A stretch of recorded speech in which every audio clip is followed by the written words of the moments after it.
And they put the cage in the airplane, but the elephant wouldn't go in.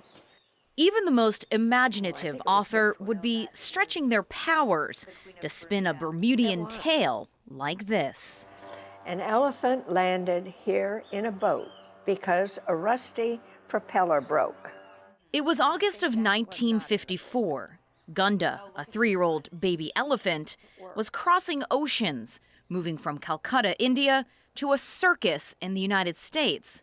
But somewhere in the Atlantic, trouble struck, much to the unexpected delight of many. The children were happy as they could be, a real live elephant for them to see. The story spread quickly. Spectators swarmed, eager to catch a glimpse of Gunda. Nancy Valentine, who later wrote a children's book about the elephant, was there with her 2 young children. Nobody had ever seen an elephant, and I mean so many of the children, because nobody could travel at that time. It was front-page news for days. But soon, a plan was hatched. Gunda would continue her journey, this time aboard Pan American Airways.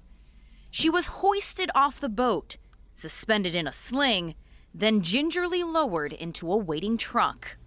Operation Elephant was declared a success.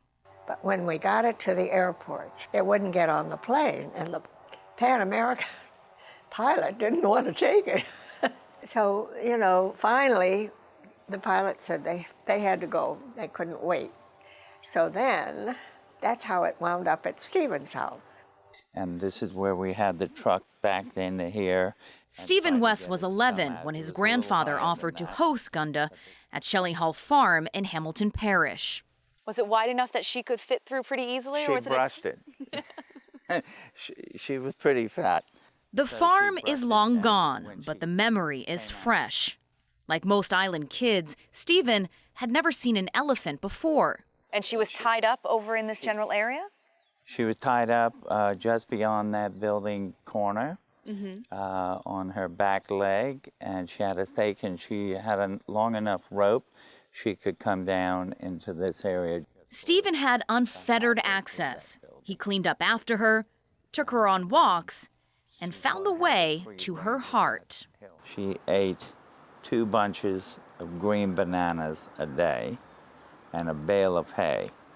And when you ran out of food, she'd let you know. And at one time, she came over to me and I didn't have anything. She just lifted me with her trunk and put me right over a wall which was my grandmother's rose garden.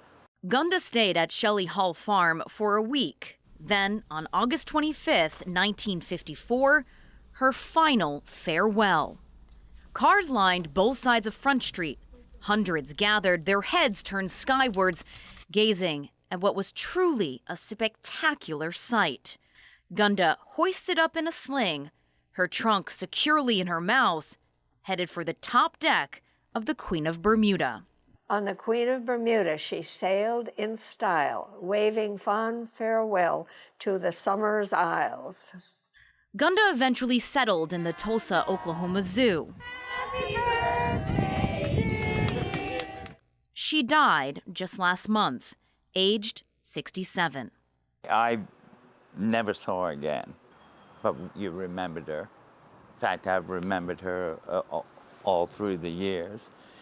They say an elephant never forgets. Neither does a Bermudian who's had an unexpected encounter with an unforgettable baby elephant. Tony Waterman for Bermuda Broadcasting News.